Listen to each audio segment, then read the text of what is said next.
ফেডাৰেশনে হুংকাৰ প্ৰদান কৰিলোঁ। ধন্যবাদ।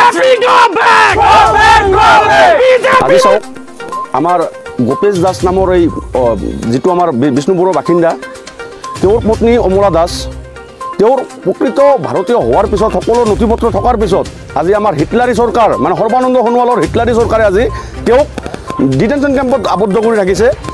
আৰু আমি এটা কথা আপোনালোকক জনাব বিচাৰিছোঁ যে আজি আমাৰ যি অমলা দাস আছে তেওঁক 3 ঘণ্টাৰ কাৰণে ডিটেনশ্যন কেম্পৰ পৰা এৰি দিয়া হৈছে। আৰু এটা আমাৰ সৌদ বিটিআৰ বাঙালী যুৱ ছাত্ৰ ফেডাৰেশ্যনৰ পৰা আমি স্পষ্ট কথা যে আমি তেওঁক 3 ঘণ্টাৰ কাৰণে নহয়, তেওঁক আমি ইয়াৰ পৰা লৈ যাবলৈ নিদিম।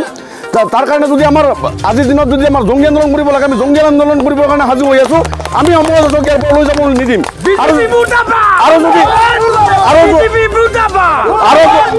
আৰু যদি আপোনালোকৰ যদি যি আমাৰ ফৰেঞ্চিক কোৰ্টৰ আমাৰ জাৰ্জেছ আছে তেওঁলোকক আহি আমাৰ সহক আছে আজি ইয়াতে হওক, তেওঁৰ ঘৰত হওক, তেওঁৰ ঘৰত যদি আহি আপোনালোকে যদি প্ৰকৃত নথি পত্ৰ নাপায় তাৰপিছত আমাক কওক, তেওঁক বিদেশত ল'ব না ডিটেনশ্যন কেম্পত ল'ব, আমাক ক'বলগীয়া একো নাই। যদি প্ৰকৃত কাগজপতি আছে আজি ইয়াত আপোনালোকে ৰায় দি ইয়াক ইয়াতে হেৰি হৈ যাব লাগে বুলি আমি দাবী জনাইছোঁ।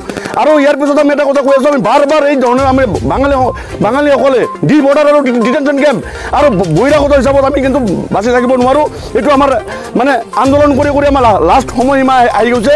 আজি আমি ইয়াতে আপোনালোকক একদম স্পষ্ট ভাষাত জনাই দি আছোঁ যে অমলা দাসক আমি কোনো পৰ্যায়ে ইয়াৰ পৰা আমি লৈ যাবলৈ নিদিম। তাৰ কাৰণে আমি মাৰ বান্ধি থিয় হ'ম। দৰকাৰ পৰিলে আমি জংগী আন্দোলন কৰিম বুলি আমি ইয়াতে সৌদ বিটিআৰ বাঙালী যুৱ ছাত্ৰ ফেডাৰেশ্যনে হুংকাৰ